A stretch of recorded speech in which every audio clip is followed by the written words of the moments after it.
छबीलो 6 foot को मोट्यार जी। देखे सारा गाँव गली का बीन बने जद यार जी।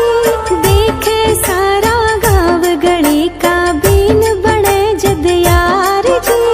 लाग्यो थारे दौरानी तू क्यों आंसू ढड़कावे रे।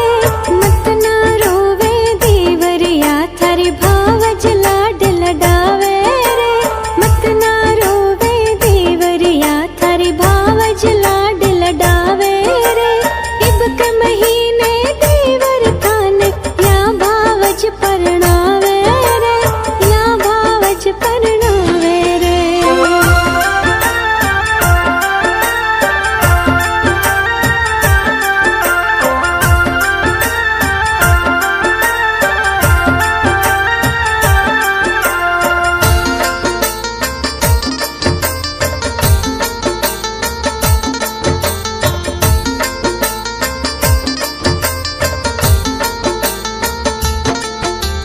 बिना लुगाई जीवन सुनो सब कुछ है।